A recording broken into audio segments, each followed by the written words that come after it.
And welcome back to another episode of Pokemon Knowledge. Now, this is not going to be a super long video like my lives normally are. It's definitely not going to be an hour long. But the reason why I want to make this video is why the thought was still very fresh in my mind. I want to bring up something that I'm seeing happen, very recently.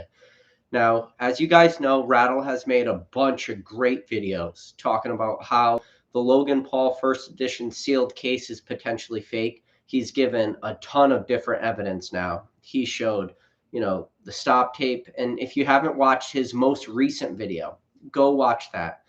But the reason why I want to make this video is to kind of talk about what I saw happen in that video and what I think that's going to mean for the long term. Now, I'm not even going to, in today's video, like really address that Logan Paul sealed case because I think Rattle is doing a great job with doing that. He's showing all the problems that's really going on.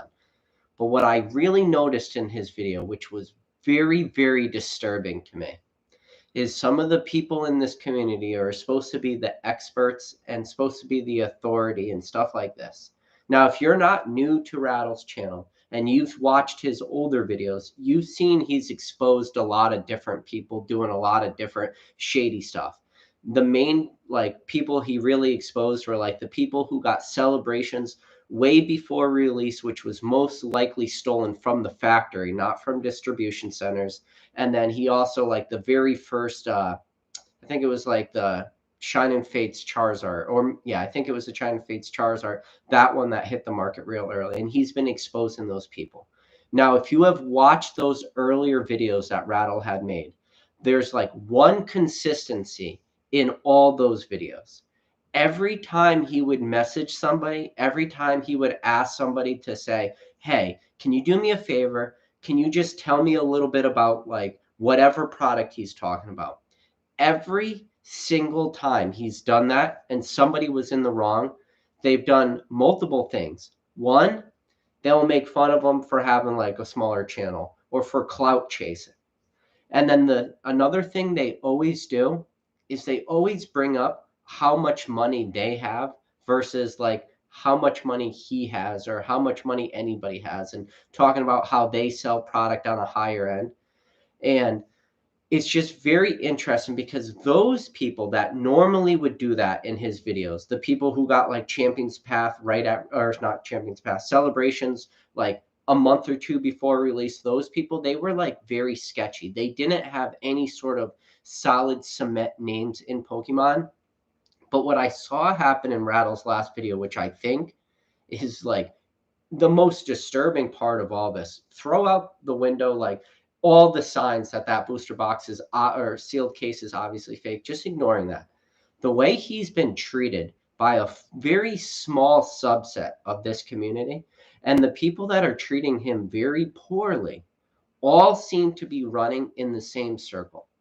Now, this is what makes me most upset in. When they say to him that it's clout chasing, because it's not clout chasing. What he is doing is bringing stuff out into the light and making it known for the masses. And I've talked about it before on this channel. One of the worst things that happens in this community is gatekeeping. And I've made videos on this channel talking about literally gatekeeping and how a small select few want to gatekeep as much information as they possibly can. And by gatekeeping that information, they could just do a tons of different things. But like one of the big things they can do by gatekeeping information is manipulate the market. And I've done my best to, like give out a lot of that information to you guys and let you understand that manipulation and things like this is real in the hobby. Now, when people get upset at him for quote unquote releasing like information that should be private, it just brings up like all these huge question marks for the hobby, because the people that are doing this, the people that are telling him to not give this information, have, whether we like it or we agree with it or whatever, have made strong names for themselves in this community. Now, I want to be very transparent on this channel. So right after Rattle's first video came out, I like personally reached out to Pokeju on Instagram, and I wrote him a message and I said, listen, I'm a small YouTuber, I have a small channel. Would you ever be curious to come on my channel and just chat some Pokemon? And the entire reason that I made that Instagram message to him was because I was hoping he would want to come on my channel and discuss how he was able to verify that first edition case or whatever you want to call it. Because I just thought it was so weird that like him or anybody whose names were involved would have signed off on that. So I was giving these people like the big benefit of the doubt. Now, I didn't even get so much as a simple reply back. I got literally nothing back.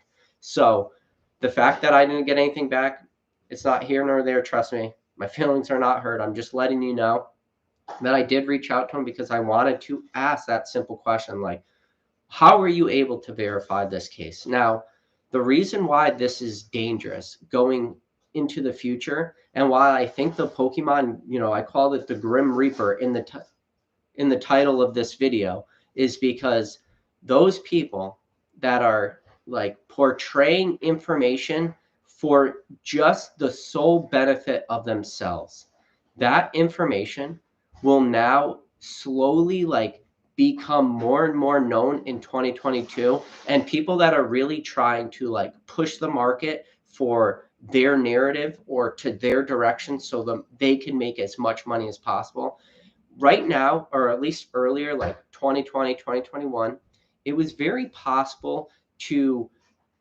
push products or push prices to jack up prices for like those type of people for their personal gains, where honestly, they were able to become very wealthy, very rich, very successful in this hobby financially by pushing those products to certain people. Now, when the hype is there and everybody's piling in and everybody just is willing to spend, tons of money on Pokemon and they don't really think about what they're buying and they don't look at historic prices or anything like that, that money is very easy to be made. And those people will take advantage of the market to a very large extent. And I think you guys could probably think of a lot of people that kind of fit into that category of taking advantage of the market. But what's going to happen in 2022 is that market, or at least that buyer pool, on a relatively large scale, not like the total scale, but a large scale of that buyer pool, will dry up. And when that buyer pool dries up, people's real, true intentions in this hobby will start to really show themselves. And what the probably like some of the first things we're going to see is probably like some, on a small scale, probably some YouTube content creators who are making content for strictly the financial aspects, didn't really truly love what they were talking about. Like they're probably going to end up leaving, and they'll probably end up leaving this year at some point because their true intentions will start to show out when the money dries up and they're no longer able to manipulate and do a lot of that stuff. Those people will leave. That's why I was saying in 2022 we're going to start to see a lot of this stuff play out on a very high end. Now, this is the thing to keep in mind. 2022 has literally just started. We are not even into the thick of 2022. We are at the most beginning time. It's going to take a while for a lot of this to play out. Now, what really made me disturbed too about Rattle's last video is when he asked people, when people were like, you just like totally like called this box fake without like giving any facts or any information or doing your research, which I thought that those comments were so out of context. The way the comments were portrayed, all the responses he got from multiple different people, those answers were only given to him in like a very defensive sort of posture. And don't get me wrong, I have made videos on my channel where I thought that maybe I was, like attacked a little bit, or I didn't agree with some people said about me, or maybe some of the opinions or the thoughts that they took away about my channel and the way that they were portrayed. The very first thing I did, literally like the same day that something negative was said about my channel, that same day I made a response to that. And I said everything that I thought was important enough to say. I put out in a way that was very, I guess, like definitely like had a very strong emotional tone to it. But I said everything, and I don't really have any more to add to that certain like incident that happened, but at least I was able to defend myself in a way that I think a lot of people either were able to do one or two things: take their own choices, their own beliefs from the way I defended myself and say, yes, I was either in the right or the wrong. But people out there listening to that video were able to be smart enough to make their own decision after hearing both sides. And I don't care which side they ended up like siding with in the end, as long as they were able to take, what one person said versus what I said, and then decide to believe whichever one, or maybe they were able to make their own decision by merging the two thoughts. Now, what is scary is when Rattle in his video asked them, they were like, well, we did our own research. We did our own due diligence, or however they phrased it. He had a simple question back to him. He said, what did you do? How did you verify this? What were you able to do? And people didn't even want to give out that information, or almost like they were then gatekeeping it or keeping it private because they didn't want their authentication process known. I'm going to tell you why that's super weird, super sketchy. And I've said it before, those sealed cases of early WotC product never come up. They never do. The fact that literally it's 2022 and we've now seen potentially only the second ever sealed case, even known of first edition base set. Now we've seen sealed cases of other first edition jungle fossil, but they're very rare. But anyways, it's taken 25 years for one definitively like real case to have been open, and then another one that is questionable to now come up. That is in a 25-year timeline that these cases have came up, two of them. There's zero reason to gatekeep this information. When you're talking about a product that is on such a high-end scale, the last sale obviously being the Logan Paul at $3.5 million, you would want to do everything in your ability to authenticate that case to the public.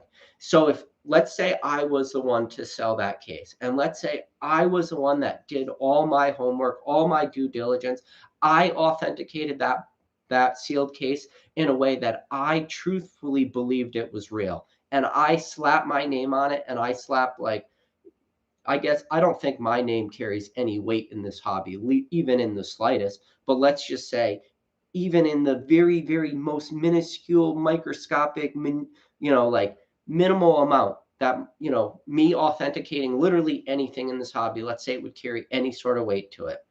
If somebody were to come out and say that whatever I did to authenticate that was false, I would immediately, like as quickly as the information came out that questioned any of the way I authenticated it thing or said something about something, I would come out and immediately make a video explaining my process and what I did to authenticate that case or pack or booster box or literally whatever. And probably a lot of it would be, recorded, because I would have, for things like that, you would want to document as much as you possibly could, like, video record stuff. Anytime you're handling stuff like that, you don't want there to be any sort of question to it. Now, the weird thing is that none of this information immediately came out after the fact. That all people are saying in defense is saying, I authenticated it and we did a lot of homework and due diligence and we left no stone unturned. It's like, okay, you say you did all that. Just tell me, what was that process? What did you do? Who did you talk to? And the weird thing is that it just seems that they didn't do anything. And that's what's weird. It makes me so nervous for the entire hobby as a whole. Now, I know this video is me doing a long-winded thing, and trust me, I had no plan. It's, 9:30 here on the East Coast. I had no plans to make a video tonight. And the only reason I'm making this video is because, like, after watching his video, it bothered me so much, because I thought that after he made that video, he would have got a very different sort of response from these people. these people that would have been like, hey, listen, your video was wrong because of this point, because of this point, and you said that we didn't do this, but in fact we did this, this, and this. Sorry, Rattle. While your video might have been well-intentioned, these are all the reasons it was wrong. They didn't do any of that. They didn't do any of it. All they did was attack him as a content creator, as a clout chaser, stuff like this. And that's why I say 2022 is really going to start to shake out the real people in this hobby. The people that actually care about shit, like, as I'm sorry to say it like that, but like that's what 2022 is going to do. It's going to shake out the people that, really have true intentions, because when you could just literally sell anything to anyone at most parts of 2020, 2021, it was very easy to hide who you are, you know? Like, where do I make money on this channel? Like, I make money on this channel because of the Google AdSense. Like, when you watch this video and there's an ad that you watch for 10 seconds before this video, like, that's where I make my money. That's it. It's not a lot of money. Like, I don't tell you guys what my eBay page is. I don't tell you guys, like, I don't sell you anything. I don't sell you mystery packs. Like, I literally, you cannot buy anything from me. Like, I don't have memberships on this channel. I don't have Patreons. I literally have nothing. Like, everything I do here is just free. So I hope that, like, my intentions are very clear to the large majority of you. And if you think I have like ill-advised intentions, that I'm trying to do things maliciously, like, you can let me know what those things are, because it seems like by everything I just said, what I don't have is I'm very bad at making money from you guys. And like, what I'm doing is I'm just talking Pokemon, and I'm doing something that I really am passionate about and what I really love. Now, what I am afraid of by seeing, like, on the higher end, and people that are probably well more expected, and maybe somebody will watch this video after the fact and say, the fact that you're going after these people after their direct responses to Rattle in private messages is somehow maybe me clout chasing, or, me saying that, going after these big guys or whatever. But that's not really what I'm trying to do. What I'm just trying to say is that people's true intentions in 2022 will really start to come to life. And they'll start to not just come to life, but come to light, I should say. And I'm going to be interested to see your guys' thoughts, how you guys feel, how things weed out. I think people have like just this weird, and I'm more nervous now about 2022, because I always said, like, I always felt that Magic was very, like, decisive, like, the group of collectors, like, there's a lot of infighting, like, like, the Magic community, to join that community is very harsh. It's like a cutthroat kind of hobby, where Pokemon was always very open, very friendly. A lot of people were, like, always helpful, stuff like this. Now, for whatever reason, we saw like a different subset of the hobby, or a different group. And that's the thing too, is when you like look at different Pokemon YouTubes or different Instagram account or Twitters or whatever, like, yeah, you might get caught in this little world that we are in here for YouTube. But when you go like incognito browsing and stuff, and you turn off like whatever your YouTube name is, to just do it incognito and do Pokemon investing and stuff like that. Like, there's a huge world out there that is not channels like this. Like, this channel, like, look at all the Pokemon stuff behind me, Like, this is not a flashy channel. There's no blinking lights back there. There's no, cards and booster boxes and plushies and all that stuff. It's a wall and an old photo, like, and me on my couch talking Pokemon. Like, this channel is not for everybody, but this channel, I try to make it as authentic as possible, and they'll never be big because of that. And I'm fine with that. And so, like, if somebody wanted to say, like, what I was doing is talking about the messages that Rattle got as clout chasing, then whatever, that's fine. I'm just letting you guys know that the future of 2022 is going to bring to light so many different things. And I just want you guys all to like make your own decisions as all this plays out. Because literally on my last video, I talked about all the things that was going to happen in 2022 and that it wasn't going to be an easy year like people think. If you didn't get a chance to watch my last live, well, I had 2 lives. My last one with Basic Trainer, one before. It was a one before. And I talked about what I thought for 2022. This is something different now. This is something, one more step of things that are going to happen. But that's all I want to do. I just want to make a very quick 20-minute video or 30-minute video, and I actually was able to do it. It wasn't an hour long. But all I ask is that you guys do me one favor. Please hit that like button and you subscribe to this channel. Like, I guess maybe I do ask something from you guys. I don't ask for money, but I do ask you to like and subscribe. I guess I am a bad guy. Shoot me. But hey, guys, listen, this was just a quick video. We'll have a lot more coming up, a lot more of these lives coming up in the future. I got a lot of guests I plan to have on the very near term. So it's going to be exciting. I'm hoping that this channel just does nothing but continue to grow throughout 2022. And if I do have any real true intentions, maybe those will start to get shaken out by the end of the year. Who knows? But that's about it, guys. Other than that, I'll catch you on the next video.